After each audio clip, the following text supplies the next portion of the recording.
It's on your. Hello, hello, hello. Hello, Hi. Hello. hey, everybody. So, we're going to give people a chance to come on, and we will take a minute to share out the live and get your guests on. I'm going to tag a few people while we let people get on, but we are excited tonight, and we're going to get started here in a few minutes while we tag our guest. Yes, indeed. Amen. Amen. Okay. Like and tag. This is going to be an amazing show. So like and tag someone who you know will benefit from this live. Amen. We are live and in color. Tag someone else. Hello, everybody. Come on in. Come on in. Come on in. Come on in. Come on in. All right. So we are going to get started. And we're going to start by introducing ourselves. So I am Keisha Barrios. I am originally from Tennessee. I'm married to a wonderful man named Christopher Barrios, and we have 12 children, 12 beautiful gifts, and we are excited to be able to be here today. And I'm going to let the other guests go ahead and introduce themselves, and then we're going to get started. All right. I'm Michelle Hopper, originally from California, now living here in North Carolina. I am married to Titus Hopper. I've been married for 13 years this year. And I have two beautiful children, Josiah and Lauren. Wonderful. All right. I guess I'll go next. I am Christina Nelson. I am married to a wonderful man of God named Pastor Eric Nelson. We both are pastors of a ministry called Restoring Health Ministries. I am also the host of the Christina Nelson Show. I have actually five together. Me and my husband have five kids. We have six grandsons, and it's a pleasure to be here. Thank you for having me. Wonderful. Hi, everyone. My name is Ashley Clement, and I am the wife to my wonderful husband, Frank Clement, of 13 years this year. We have a wonderful 5-year-old Sonic the Hedgehog who is graduating from kindergarten next week. Also, in addition to that, I am a wife, I'm a mother, I am an author, I am a speaker, and I am from Philadelphia. And I've been born and raised here. I love it. And I currently am the welcome team director at my church, as well as on track to become a pastor. So I'm excited to be here. Thank you for having me.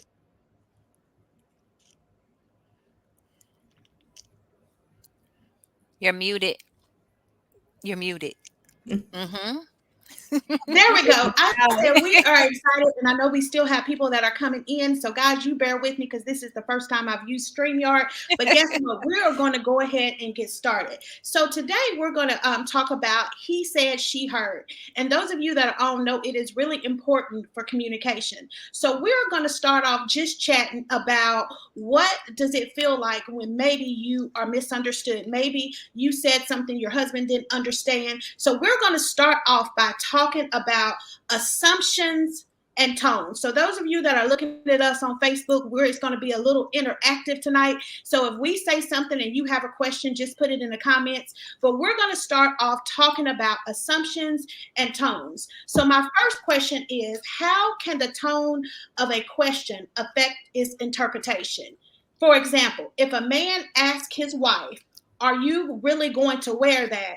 What are some ways that she may interpret his concern about her choice of outfit? So the question is about assumptions and tone. So Michelle, you want to jump in and talk about what you kind of feel about that subject? Sure. Sorry, trying to get myself off mute. Um, I think we always really kind of have to be sensitive to tone, and try to find and understand, what may be underneath or the underbelly to a question that's being asked. So the question that you mentioned particularly, I think can be approached with not really taking it personal, but really wanting to have an understanding of the concern. Because, in marriage, in relationship, you want to be able to meet the needs or to even address, always wanting to be peaceable and wanting to address anything that may be out of the ordinary. So I think just listening for that cue and that tone, and then asking maybe clarifying questions such as, is there something wrong? Do you notice something? Should I not? Not from a place of feeling that it's a personal attack on you as a woman, but really acknowledging that your spouse, your significant other, has a concern. And let's go ahead and talk through the concern and just clear it up and not make assumptions on either side and why I may have been asked that question. So I think it's always important to address things head on and then be sensitive and not taking it personal, but really trying to foster an understanding to what's going on and addressing that concern. Mm-hmm. Absolutely, absolutely. That was good. You said the assumptions and hitting it head on and asking some questions. What do you think, Ashley? What is your thoughts? Yeah, I'm in 100% agreement of what she said. I think it's overall knowing your husband. It's important that you know him and that you understand the heart behind everything. Knowing who your husband is and his character and knowing why he said it, like Michelle has said, you would say, hey, do you see something? Because our husbands sometimes see things that we don't necessarily see. The clothes sometimes we put on as women, sometimes it matches our current emotion, season, things that are going on, maybe. So knowing that your husband isn't here to attack you, did you just get in a fight that day? Did he have a hard day? Learning your husband and discerning the moment is extremely important. Not believing that he's there to attack you, but that, hey, life was probably really hard for him today. And this is probably the only thing he can control at this moment. So being open to that moment, saying, hey, he probably, let's talk about it. Sometimes you just have to sit down and say, babe, what's going on? Are you feeling something?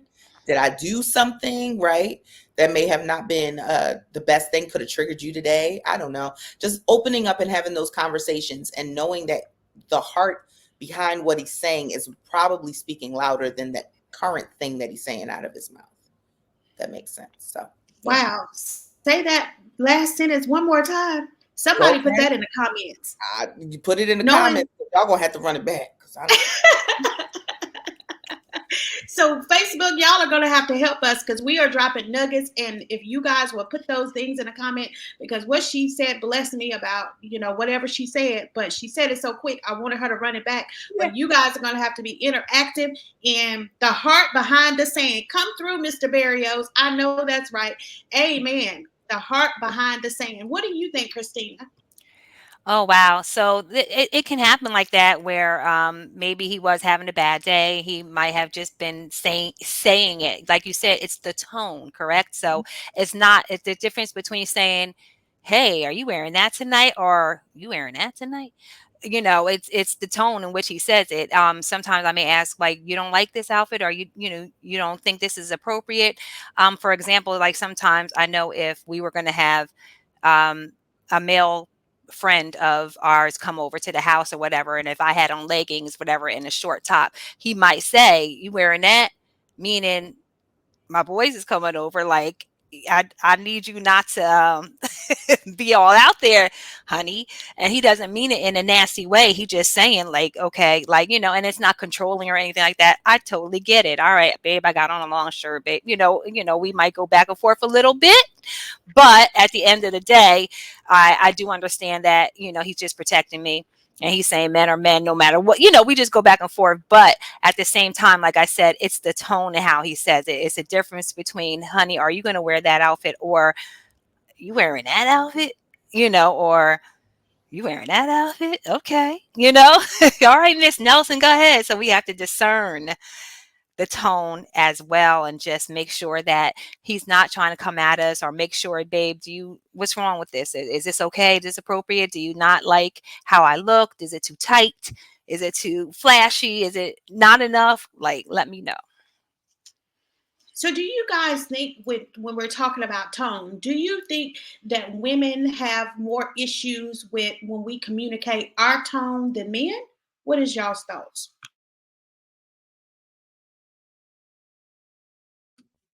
I mean, I think it depends on the person and the relationship. Um, but I definitely think we have to be careful not to read too much into sometimes tone. And I think it goes back to what Ashley was saying, understanding your husband, or you know, vice versa, the husband understanding the wife. When you do know the heart of a person, then you're able to interpret tone and able to, you know, extend grace, or even be able to take a step back and then clarify, you know, hey, me and my husband utilize this statement. I notice, I wonder. I noticed that you made this statement at this time, and I was wondering, were you bothered by what I said or what I did? That opens dialogue that isn't pointing a finger at someone and not just jumping all over a statement that they made, but it allows for dialogue to be open, to really then have a conversation and really come to the place of understanding. Um, Communication is the bridge to understanding. And when we break that down and we stop um, communicating, then and just relying upon the way someone said something or the way their body language was, then we limit that bridge to understanding and that bridge to connecting with that person. So I think it just really depends on who you are, but as you grow, as it's been already mentioned, in that relationship, you're then able to build upon the tools that you need to be able then to navigate tones, nonverbals. You know, there's times that your spouse may do something and you just pick up on it. And it's like, okay, got it. You know, I know how I need to pivot this, or how I need to turn on this, because you've come to a awareness and a knowledge of that individual through time. Amen. That has been so good. I love everything that you guys have shared so far. So that kind of bridges us into the next question that I have about word choice and sensitivity. So, in what ways can we choose the wrong words that may lead to misunderstanding in communications between couples? And this may be like a scenario where a woman tells her husband, "You are always on the phone during dinner," and he feels she's accusing him of neglecting the family. How can she phrase it differently to avoid conflict? You know, when you're rephrasing different things, or the way to say it, you might want to say something like, honey, I love when we're all engaged at the dinner table together. It would be really nice at this moment if maybe you can just put the phone down while we're at dinner. I'm not asking you for it just right now at dinner time. I would love to talk to you. Let's talk about our day, et cetera, et cetera. And it also, I think that maybe that conversation should be had between the two of you. If you have children, maybe not do it in front of the children, because that can make him feel emasculated. Like, okay, my children are here, and the kids are looking, because kids watch everything. The kids are looking like, what's daddy gonna say about this? And he may get in his feelings or whatever, and saying that are defensive. That's the word I want to say. He might become defensive, and now you made him defensive, and you made him, the kids looking at the side eye and seeing who's gonna say what, who's got one up on each other, because kids know, like, mommy, when mommy said it in that way, that you daddy better put that phone down, and daddy's gonna listen to, kids know tones almost better than we can. We know our tones. And so I think that rephrasing it, maybe sidebar to him saying, "Hey, honey, I would really love for all of us just to have dinner today. Maybe challenge the family. Like, okay, let's everybody put our phones in the box." I know we've done that at my sister's house when we were playing family games and everything. And my brother-in-law will come around with a box and say, "Put your phones in the box. Everybody's going to talk, at dinner time and everything." So I think something in that nature. Yeah, I definitely do agree. Like I said, I do have a 5-year old, and he is very inquisitive. And one thing that I think my husband and I have started to do is we use a lot of code words, right? So we have a conversation at night, and we have our code words that let you know, hey, put that phone down, right? It's not just for him, but it's for me too, because we do work, right? We do have ministry. You have different things that happen throughout the day. Sometimes we don't do it in the times we should, but one thing that I do know is that, like she said, always saying it in front of your child is not the healthiest thing. But one thing that we have learned is, hey, code words work. Code words work, okay? Whether it's bananas, I don't know, pineapples, I don't know, find your word. But for us, it's a word that lets us know, bring your mind in. This is where you need to be, learning to be present. It's very hard at specific times of the day. We all know we're unwinding. And when you have a little kid, they don't know time, right? It's their time all the time at that moment. But that is what we have learned. That is an awesome system. And I agree exactly with what you said. And then in other instances, we can have moments where we do want him to see healthy conflict. So we're learning, hey, sometimes we do certain conversations in front of him so that he learns what healthy conflict looks like. Does that make sense? So we try to make sure that it's always those code words, but when moments need to happen as a family, we want to show him what healthy conflict looks like. We do it in love and make sure that our tone is in love, right? And that we're direct, that we're not doing all of these underhanded slides to one another, because we're teaching him how to be healthy, right? And when he doesn't like something, that he says it clearly and concise, right? Not dancing around topics, not trying to, hurt the other one's feelings with digs. So we say it blatantly, outright, in love, right? Like, hey, I really would love if could you put your phone, let's all put our phones down. Like she said, hey, I see we're all doing a lot. We've all been on our social media or whatever all day. Let's reel it in. Let's be together, and saying it in love. And then we're all like, okay. And nobody's offended. It's different if I'm like, see, Frank, here you go again, pulling out your phone. It's family time, then that's where it gets messy. So that would be my viewpoint on that area.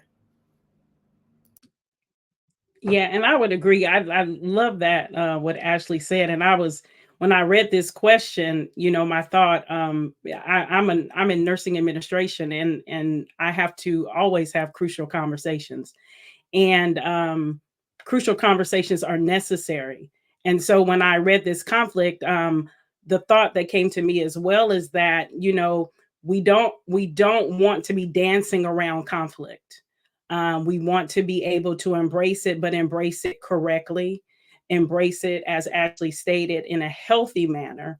And many times, I think what does happen as well is we can set our own expectations in our mind about what we want that person to do, and then really never convey that expectation.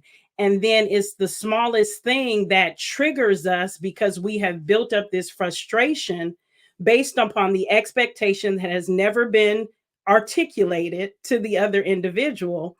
And then you wind up being at that dinner table saying something in an irritated way or just in the wrong way. So I think it's important to not just to also recognize that what are our expectations as a family? What are our expectations when we come to dinner? Is this a set time? Do we all come to the table? Do we do our own thing? What are the expectations or the goals as a family? And then when you deal with crucial conversations, there's a term or a framework called build not blame. Build not blame is designed to definitely not point a finger, but it is designed to hold people accountable. So let's find ways to, when we have set our expectations, when we have set our goals, when we have come to the agreement that we're not doing phones during a certain period of time. Now, when it happens, when we slip up, let's not blame, but let's hold one another accountable and remind one another of the goal altogether, and not avoid engaging in the conflict, because it will be needed. So I think that you know, definitely the expectation piece really stuck out with me with this question, because we will have all this right up here, especially women, and then and then we get mad. Well, he ain't doing what I said, and did it, but you ain't never let it come out your mouth. And then when you did let it come out your mouth, it came out nasty. And when it came out your mouth nasty, he heard it as wonk wonk wonk wonk wonk wonk. You know, he wasn't receiving it because it didn't even come out right. So yeah, so that's what I got from that question. And that is so good, because I heard someone once say that the space between expectation and reality is disappointment. And what you said was real, real good. That if we don't articulate to our husbands, or even you can use it even in the workplace, you can use it in the marketplace, you can use it anywhere.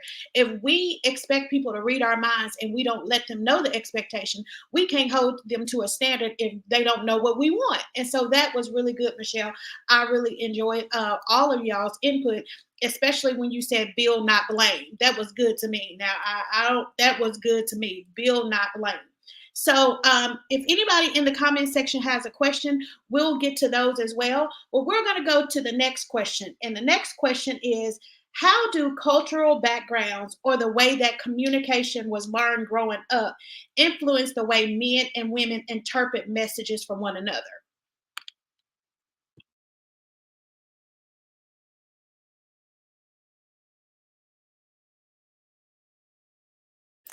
I go. So I think the upbringing.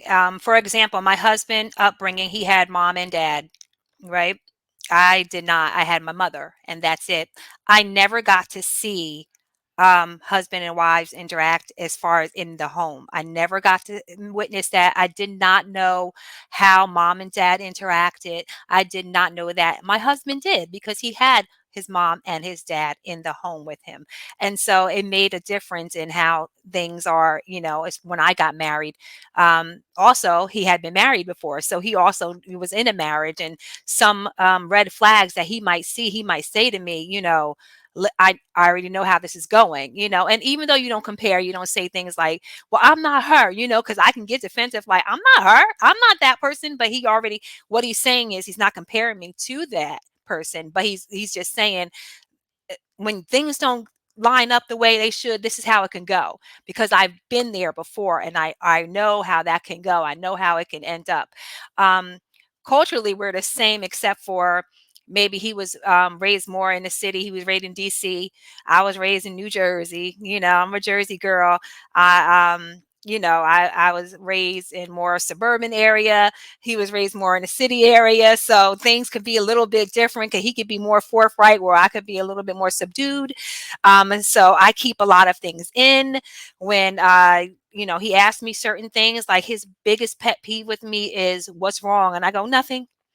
And that's my biggest thing. What's wrong, babe? Nothing. Nothing's wrong. And that's my biggest thing. Nothing's wrong. And I am the one who later on, what's wrong? And then I say it. And then he's like, I asked you 20 hours ago what was wrong. And now you said nothing. You told me nothing. And so I thought it was good. But he says, but I know you. I know you, and I can tell by those nonverbal cues what's going on. Something's not right. You're feeling some type of way. But me, I need to process things, and I need to just kind of go over it in my head before I need to hear it. I need to hear it before I say it, if that makes sense. Before I say it to him, I need to hear it in my head how it's going to go before I say it to him. But Yeah, how we were raised makes a difference, and how the type of household we grew up in, I think, really does make a difference, because I don't know what it looks like to, um, witness mother and father talking to each other, and being a family and getting together, and doing family things. I just have my mother and my older sister. That's all. Yeah, I can definitely understand the dynamic. So my husband came from a single parent household. He lost his father when he was about 9. And then for me, I grew up with both my parents and my brother. We all lived in one household. And the other thing was my husband, he grew up in North Philly, which is like, for him, he like, I grew up in the hood. That's the way he describes it. And for me, I grew up in West Oak Lane, which was considered suburbs, right? And so our surroundings were different. Our families are different. I was extremely close to my family, where he's more so like a lone wolf. And so in our marriage, especially because we got married very young. I got married at 20. He got married and he was 23. So we were babies. I had just turned 20. So we were, young, and I was super attached to my family. And for him, that is not something that he understands. So it's like me being on the phone with my mom. What are you doing, sis? Why are you always on the phone with your mom? He doesn't understand. In that time, I wouldn't say that I did it the best either. It was excessive because I was still a kid and I was always calling my mom, everything went wrong, everything that went right.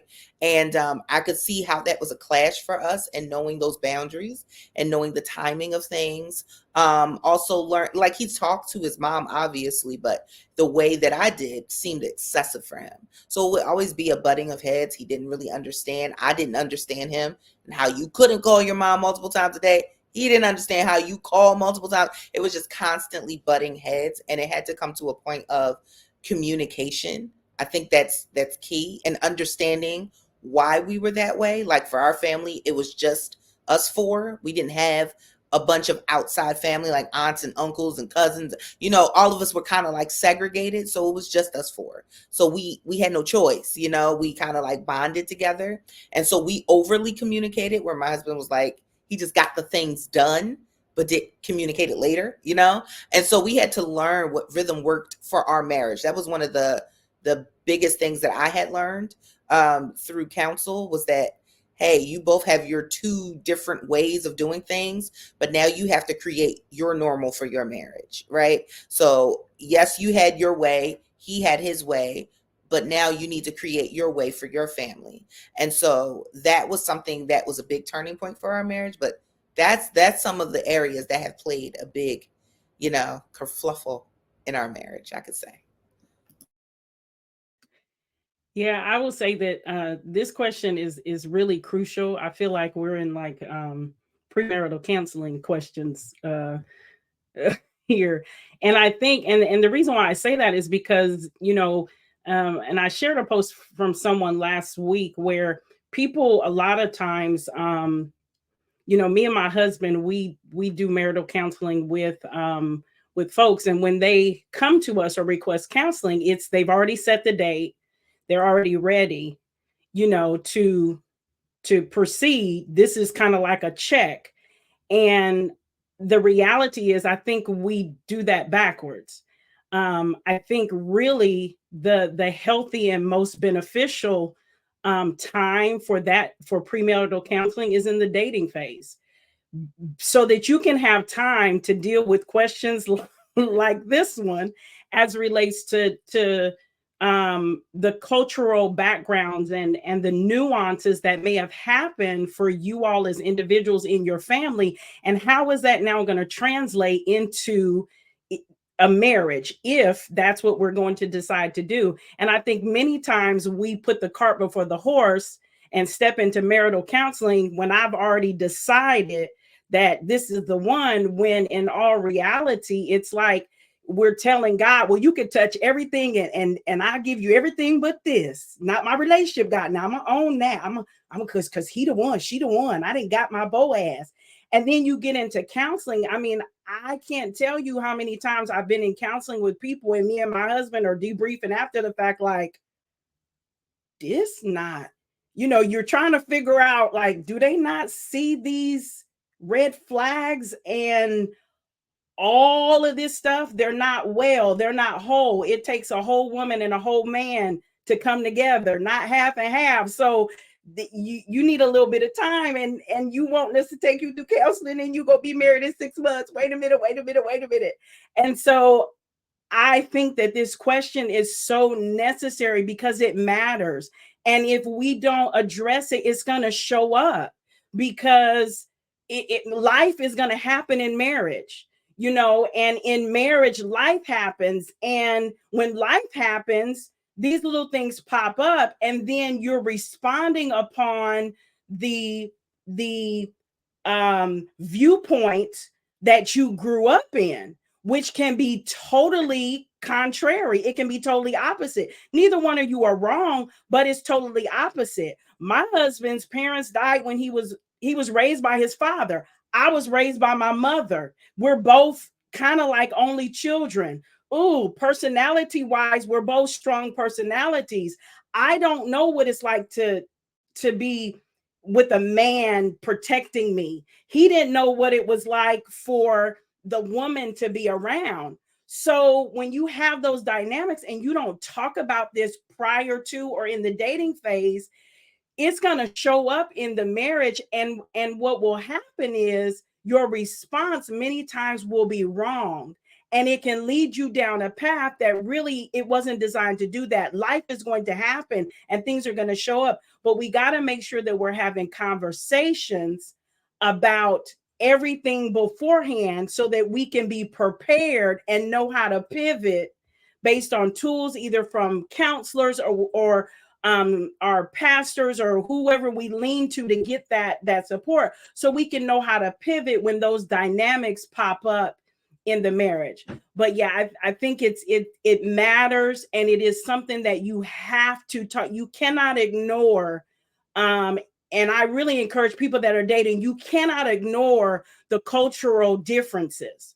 You cannot think that marriage is going to somehow make that better. Like, we're going to be good because we're going to be married. No, ma'am. No, sir. It's going to show itself, whether it be in the first year, 5 years, 10 years, it's going to show up.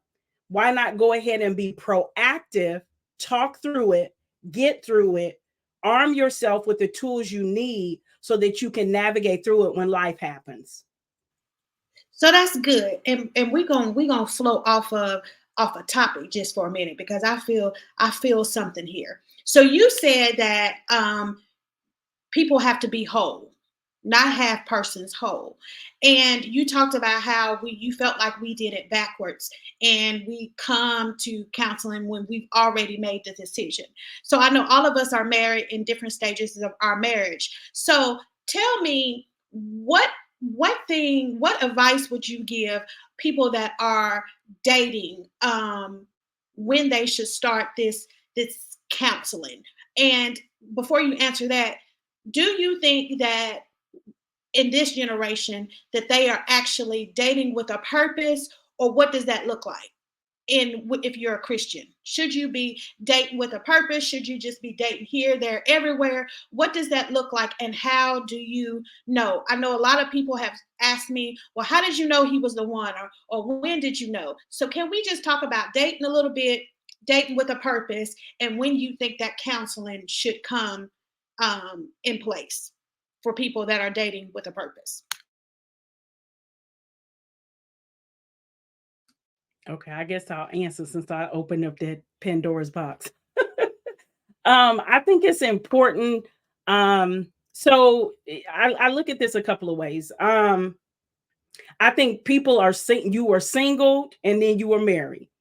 And I think that in your singleness, you need to enjoy your singleness and understand the purpose of your singleness and what is to be accomplished during that time.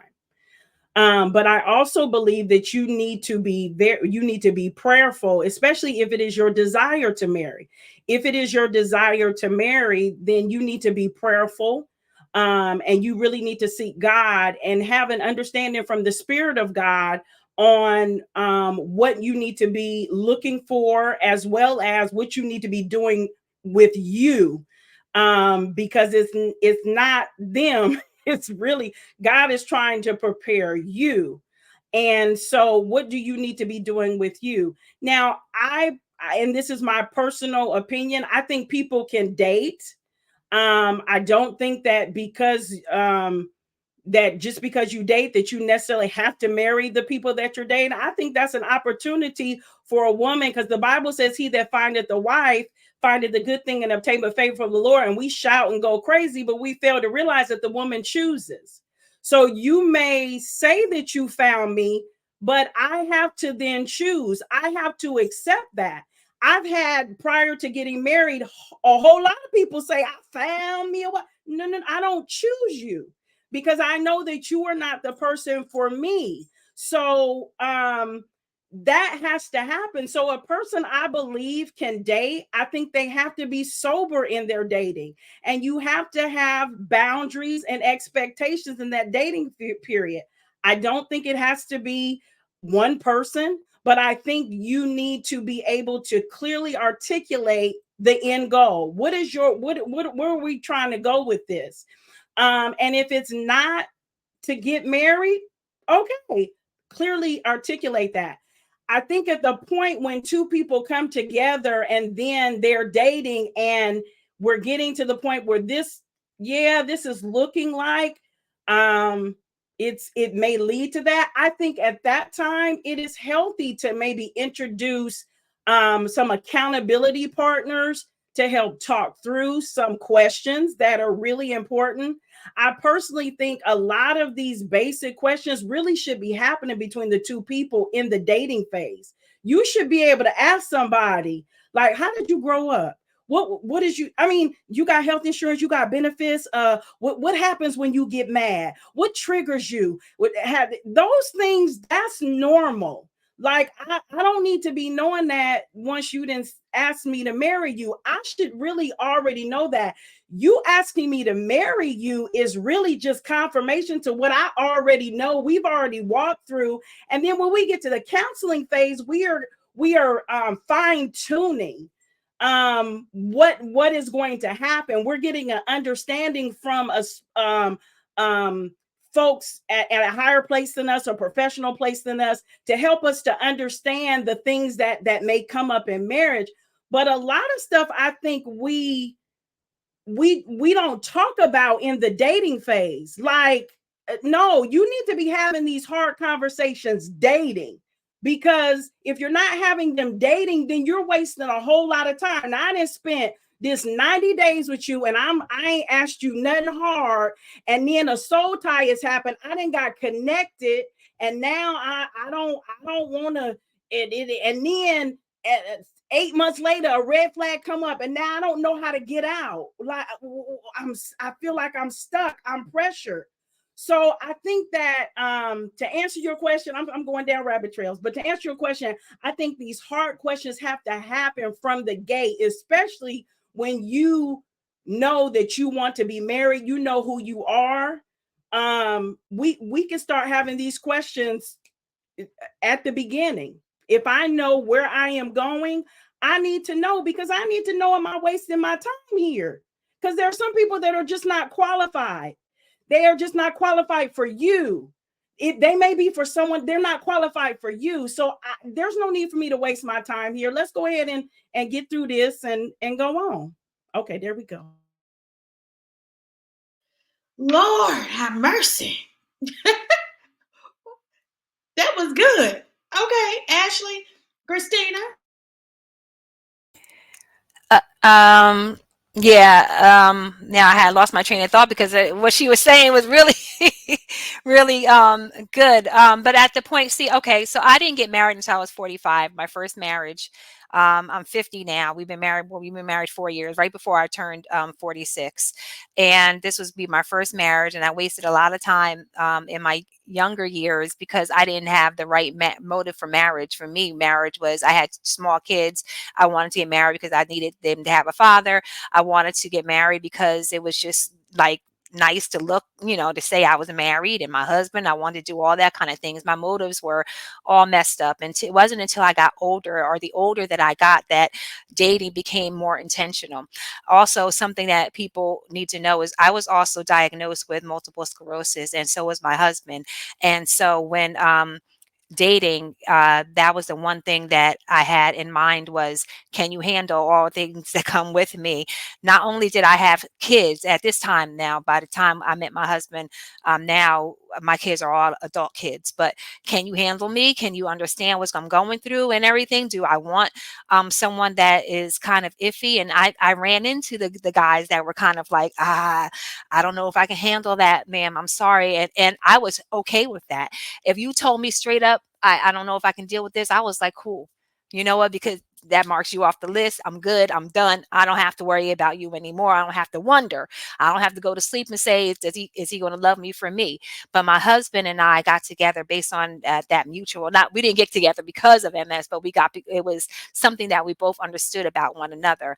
And so while dating, we had a long distance relationship. He was in DC. I was here in New Jersey, and we became tied together as off and on with going through MS groups. And he had a group, and it was faith based, and I joined his group and I started helping with his group. And so now he saw the compatibility. I started becoming a helpmeet.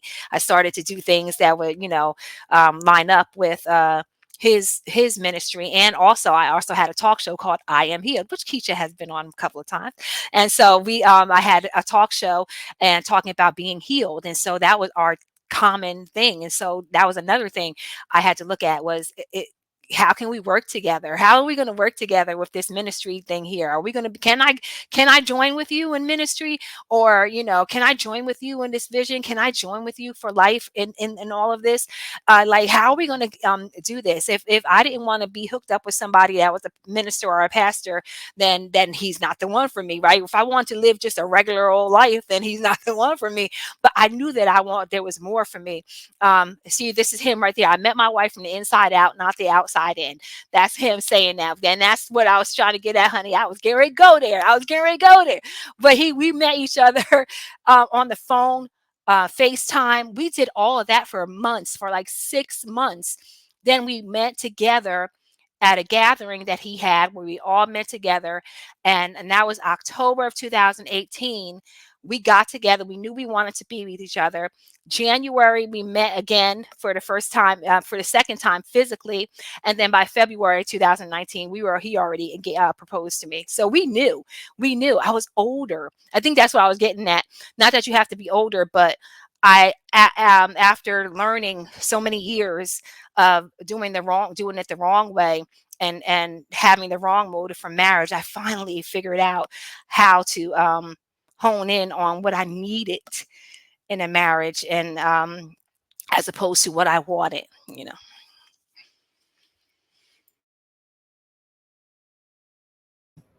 Well, y'all done said so much, so many great things. I don't really know how much I could add to what y'all already put out there. It's really powerful.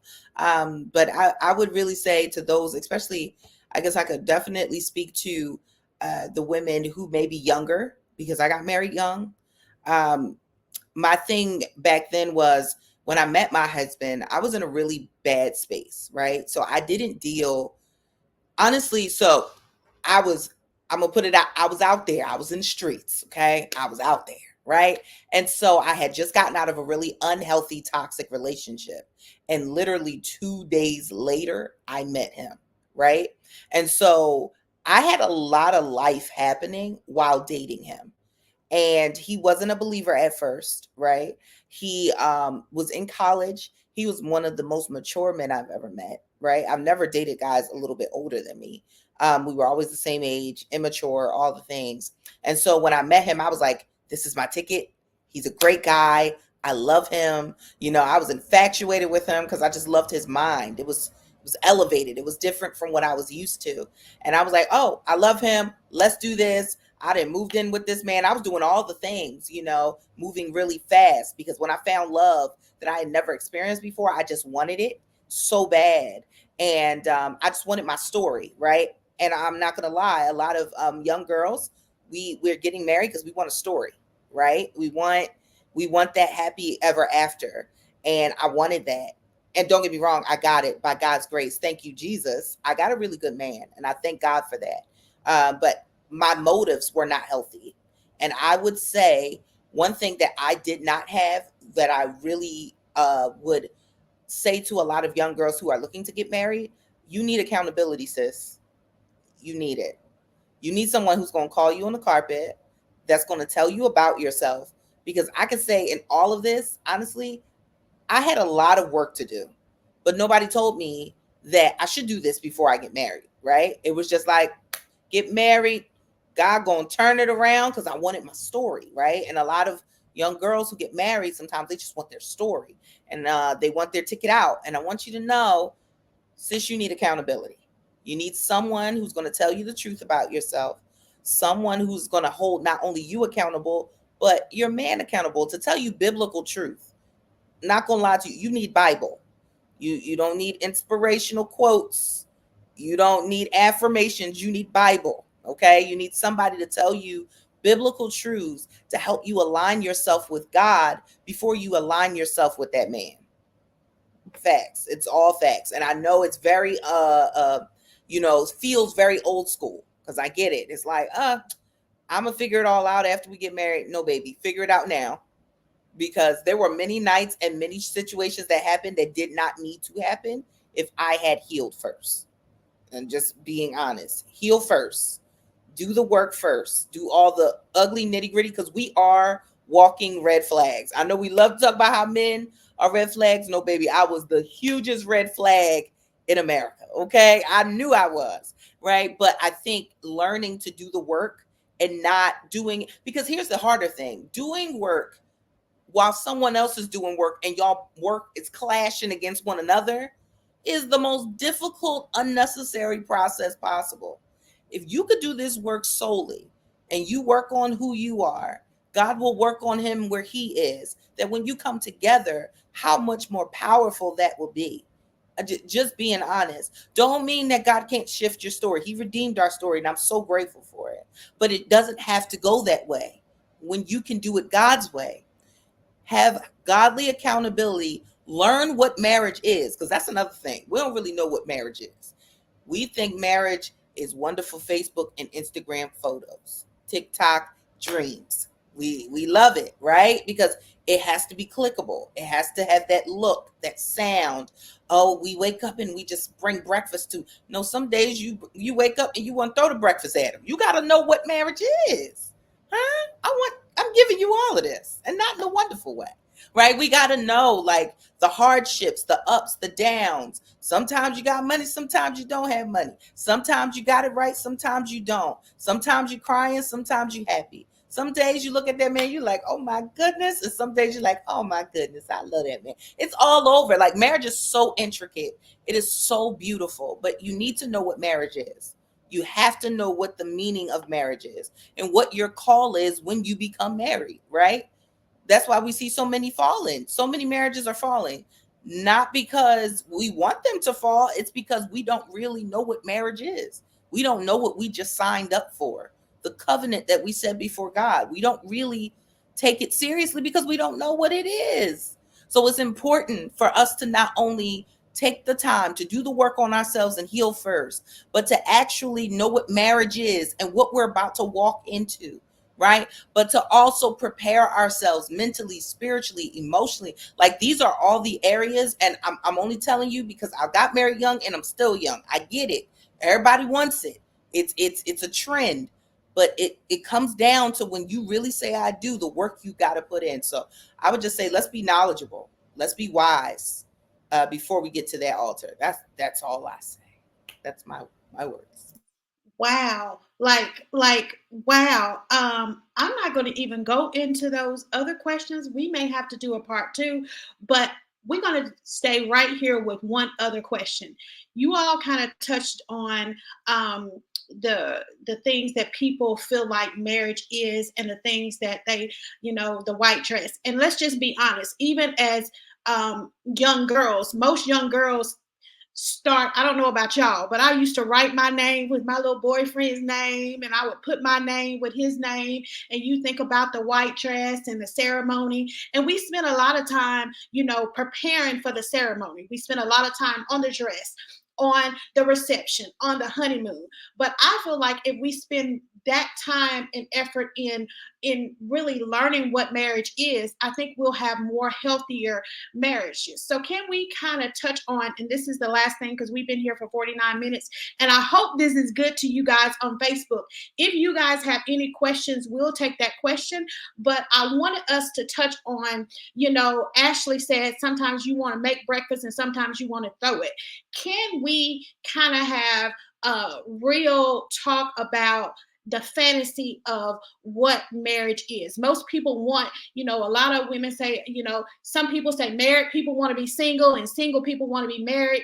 Can we talk about the realness of marriage and how we can't, go into it blindly? Because it's work. You are absolutely right. Marriage is work. It is work. It is work. And it's not all roses. It's not a bed of roses. We're not always happy and on the cloud, but it is work. So can we talk about some of the real things that happen, in marriages, even in your marriage, or something that you would be comfortable with sharing with the people that are listening? Just yeah, I can talk about mine's coming up with sickness. Sickness was something that really came up in our marriage. I have I I have had so many sicknesses being married. I can't even explain it. From multiple surgeries, I've had multiple surgeries. After having my son, I got heart failure. Right, so I almost passed away from having him, and still having heart failure. Heart at 20%, medications, going in and out of the hospital, from different just random illnesses that just came out of nowhere. Right, blood disorders, all these different things that have happened to me. And I don't think we really understand what sickness means. Like being married, right? Understanding like you have to be the caretaker. You have to take on this huge role, that is like him having to step up in certain times where I have my chronic fatigue. He has to take care of our son in certain instances, right? I don't have it in me, right?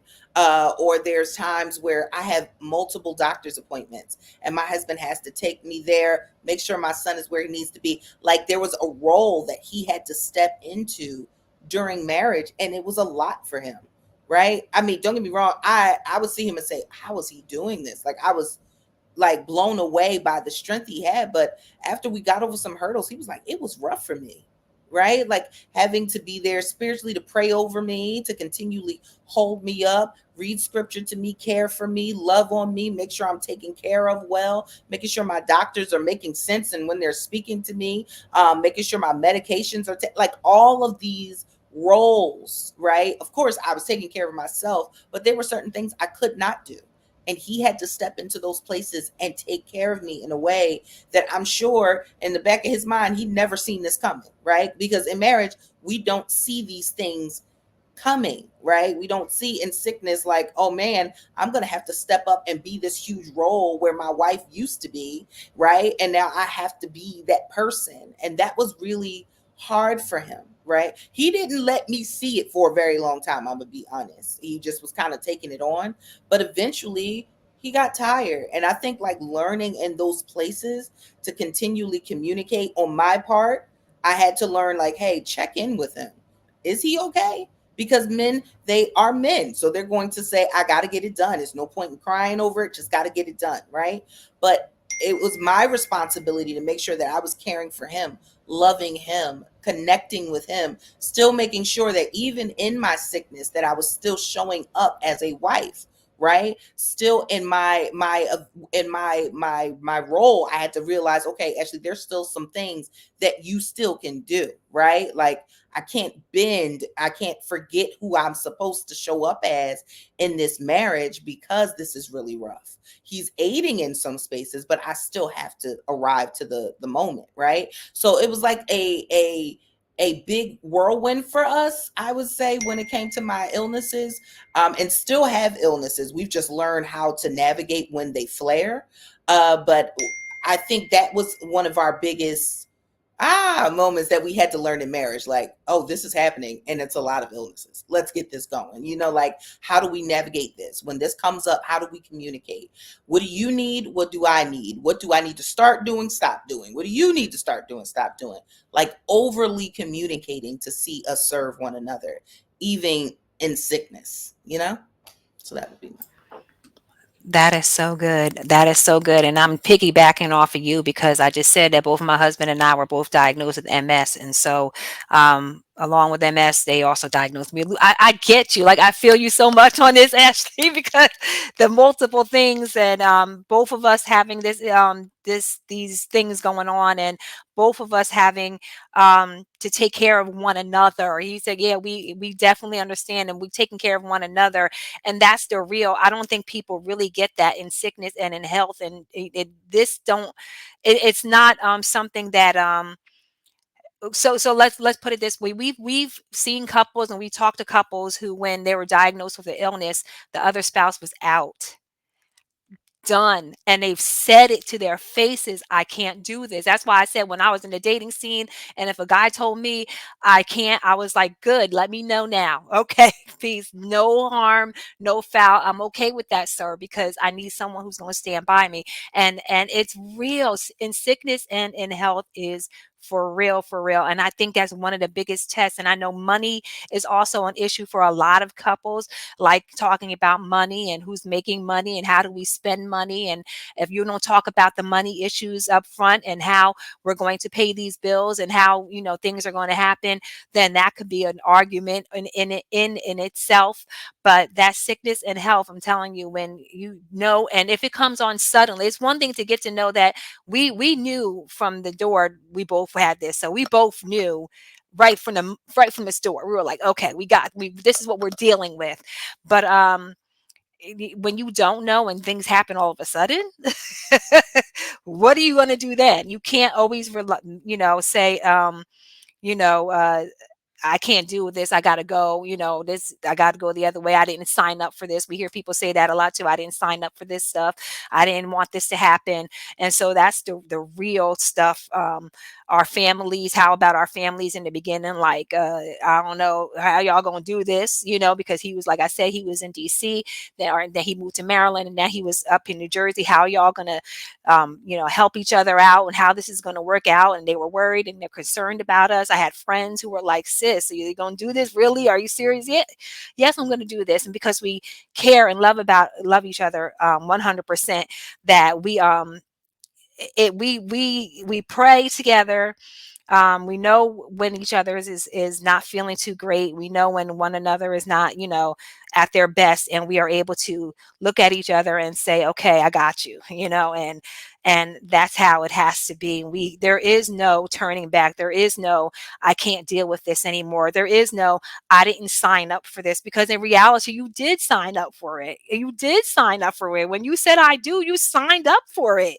This is what you signed up for. Whatever happens, happens. This is what you said you were going to do. You were going to be there. Marriage is not going to be all roses and daisies all day long, 24 hours a day, 24/7. It's not going to be that. Yes, you're going to have wonderful times. Me and my husband have to be creative on date night. So we have to say, it's Friday night tonight. After this, we're going to figure out what movie we're going to watch, and we're going to get something. We're going to order some food. We're going to sit, we're going to watch our movie together. That's what we do. And that's how it is. Yeah, we look at some couples and on Facebook that are, hey, we here. Hey, we here. Look at us. We're at the islands. We're doing this. And it's great. It's nice. It's wonderful to see all that. But this is where we at right now.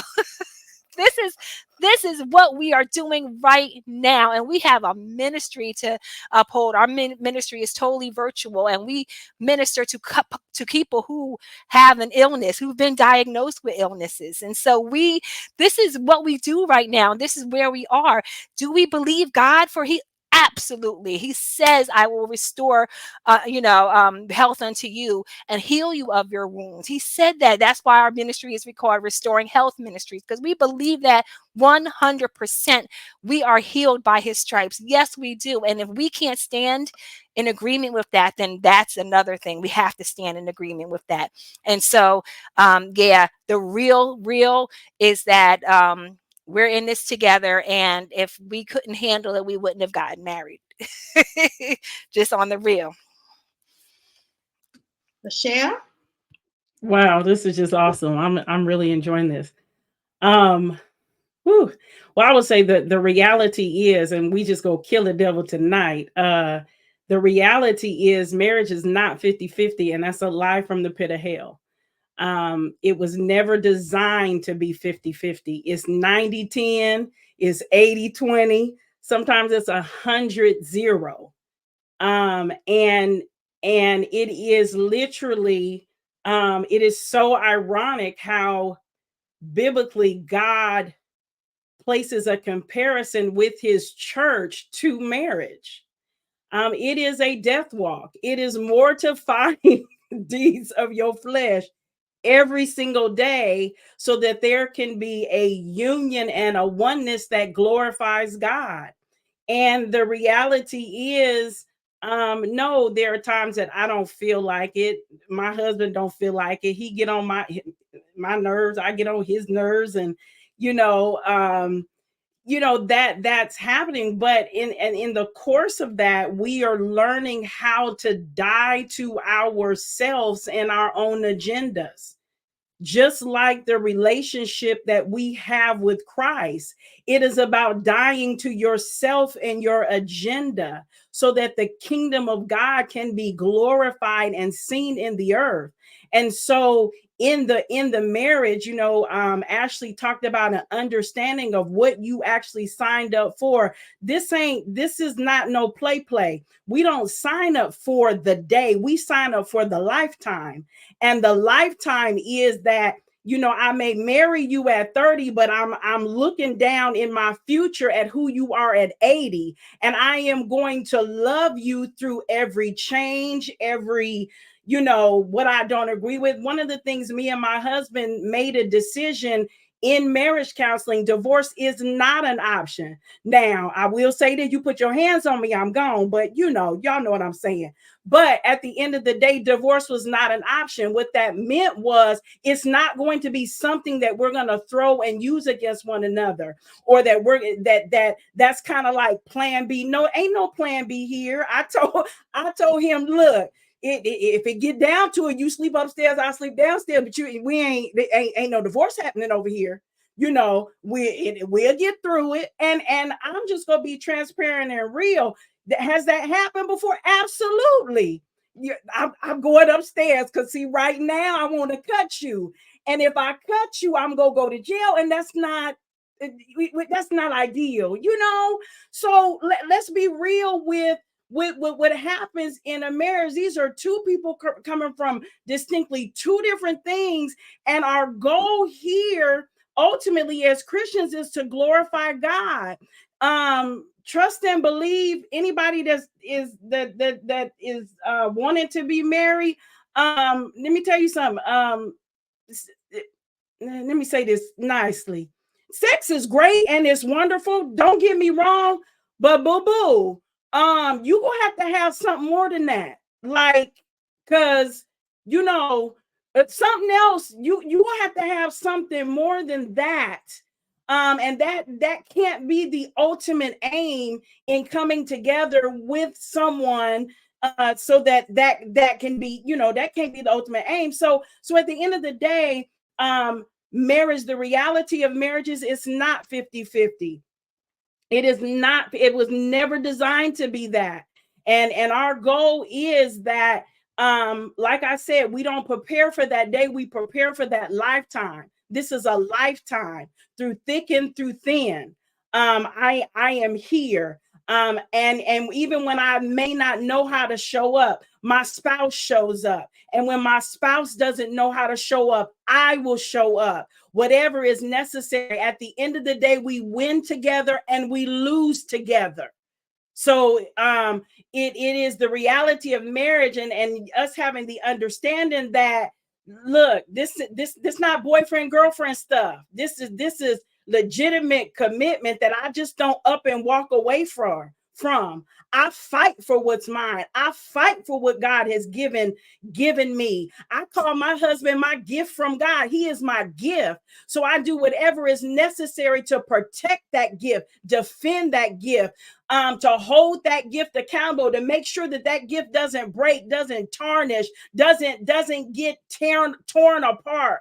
I do whatever is necessary, and he vice versa does with whatever is necessary, because it's about submitting to one another so that God can be glorified in the earth, so that man can see Jesus. That's what this is about. We have the privilege and the opportunity to show the world through the instruction that we have in the word of God, God's love, God's compassion, God's mercy, God's long suffering.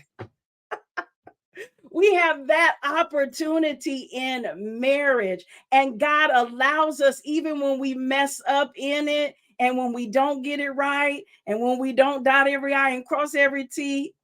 Glory to God, there is a new morning and a new mercy, and we can try again. And so that's what we do in marriage. We just try. Oh, I didn't get it right today. I said it wrong. It came out my mouth wrong, but tomorrow is new mercy, and I can try again. And He can love me, and I can be vulnerable, and He can accept every flaw and every defect, everything that's whatever, and I can accept that with Him, and we have that together. So the reality of marriage at the end of the day is it's not 50-50, and we need to kill that lie and exalt the truth, which is that we have to die to one another, die to ourselves, so that God can be glorified in everything that we do. Wow. Can y'all in the comment section clap, give it up for these ladies? We have been on here an hour and 6 minutes, and it has been simply amazing. We only got to 3 questions. So, ladies, you guys are going to have to agree to come back so we can finish this part 2 of these questions, because I believe this is necessary. I believe that this is key. And I believe this is something that is going to not only bless people that will listen to it, but people that will listen to it later can come back, because there was some nuggets. You guys did an amazing job. Yes, clap it up for the ladies. Come on, let's get some hearts. Let's get some claps on Facebook. These ladies poured out tonight, and I'm super excited about all the nuggets that were shared. And I believe that it should be a part 2. So if you're in on Facebook and you think we should do a part 2, you need to put part 2, part 2, part 2, part 2, because I believe that this is necessary. These conversations is necessary. These conversations are necessary. Guys, I don't know if you're able to see all these hearts and all of these claps, but everybody is clapping it up for you guys. And so everybody is saying part 2, part 2, part 2. So ladies, what say ye? Y'all coming back for a part 2? I'll be there. I'll be there. Just tell us when. I Let's am do so it. excited about that. Everybody is putting part 2. I want to close with last thoughts. If each one of you will give a lasting thought, and then we are going to sign off. This was amazing. This was an amazing, amazing Facebook live, and I enjoyed it. So if you guys will tell your lasting words, and then we're going to let the people go.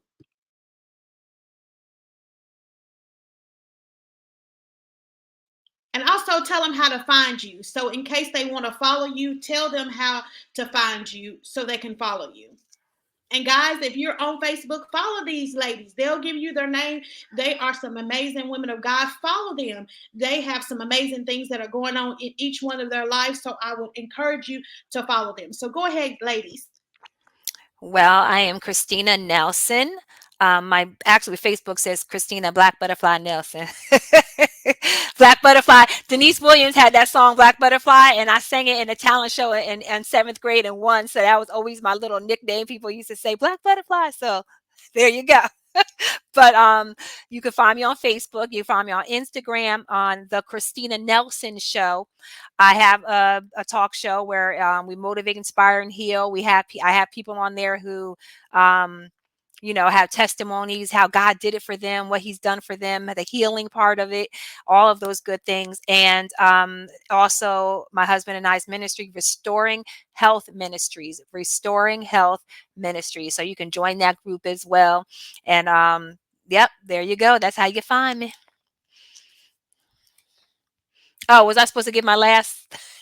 That's look. I'm sorry. Listen, just enjoy. We said a lot here tonight, but also don't forget to enjoy each other. Don't forget to enjoy your husbands, and husbands, don't forget to enjoy your wives. With all the stuff that's going on in the world, all you have is each other at the end of the day. And I want to make sure people understand that you got to love on each other, because you don't want nobody else loving on. You want to be the one that they come to, that they run to, that they can be safe with. I can have a safe place with my husband. I don't have to go anywhere else to talk about anything else, because he's the one that I should talk to that about. So at the end of the day, don't forget to love on one another and be there for one another. I'll go. Ashley, you was waiting too long. I was waiting, but I'll go. um, I'm Michelle Hopper. You can find me on Facebook, Michelle Hopper. On Instagram, I'm Callie_born11, I believe. Child, that's a shame, ain't it? But you can definitely find me on Facebook. I will say my parting words would be, especially to those that have not gotten married, and I just want to echo, I think, a term that Ashley has stated: you owe it to yourself to heal well, and you owe it to your future to present yourself whole in every relationship. And that is going to require not only the Holy Spirit, you allowing the Holy Spirit to do the work, but it's a partnership with Him, to allow Him to do the work that is necessary in you, so that when you get to your future and you get to that destined place, that you're able to thrive, you're able to shine, you're able to glorify God. So I just want to encourage those that are not married, even those that are married. You owe it to yourself to be well and to be whole. And you owe it to everyone that you are connected with to show up that way, because that is what they need from you. So don't shortcut yourself, and don't not allow the Spirit of God to do the necessary work in you, so that can happen. It has been truly an honor and a blessing and a privilege to be here with each woman represented today. Thank you, Cassia, for making this happen. And I look forward to all things that will come from this. All right. So you can find me on Facebook. I'm trying to remember my Instagram too, y'all. I don't always remember it. But my name on Facebook is Ashley Clement. And on Instagram, it is Mama_Chantel. I'm gonna say that's what it is. That's what we're gonna say. Yeah, that's what we're gonna say, and that's my Instagram. And if you want to connect with me there, I'd love to meet you and get to know you more. That'll be fun. As well as the last thing that I could give to you all, I would more so say to the married folks. The thing that I would say to you that is in a really hard space right now, maybe your marriage is in a rough rut, which every marriage has, just to normalize that. If you find yourself in this marital rut, know that you are not fighting your spouse. You are fighting a very real enemy that is fighting your covenant. Know that it's the thing that's fighting you. It's not your spouse. So if you have something going on right now in your marriage that is wearing you out, know that we do not fight against flesh and blood. There are real principalities, really dark rulers of this world that do not want to see what God has for your marriage happen. So please take the time to go in and hug your spouse anyway, love them anyway, serve them anyway. The Bible says outserve one another. Like, do that. Go outserve. Go make that food. Don't throw it on them tonight. You know what I'm saying? Actually feed them. The different thing you can do to fight against the enemy. Know that God has a plan, a future, and a hope, not only for you both individually, but for you collectively. So tonight, don't give in to the tactics of the enemy. Don't try to, hey, are we gonna sleep apart? We're not gonna talk for the rest of the night. We're gonna go into isolation. Isolation is deadly. You need to be connected to one another and know that God is connecting you, loving you, and protecting your marriage tonight. Love you all. That's all I got to say. So I am leading Lady Barrios, Keisha Barrios on Facebook, and you guys can connect with me. The only thing that I would share tonight is to the single people that may be listening. I would say one of the things that I heard tonight as a whole was to be whole. If you are wanting and desiring marriage, start working on you. Start working on you today. Start doing the work. Um, that would be my advice to you. Start now doing the work so that once you are being found, women, by the man, you will already go into this relationship, go into the marriage, a whole person. But you got to allow yourself to do the work. You got to allow yourself to unearth the hidden traumas, the hidden things that may have come from other soul ties. You got to get in the face of God. You got to pray. You got to begin to do the work. We love you. Thank you guys all for tuning in. And again, if you will clap your hands in the comment, we all love you guys. We will see you again for part 2 of He Said, She Heard. We'll see you again next time. We love you guys. Be blessed.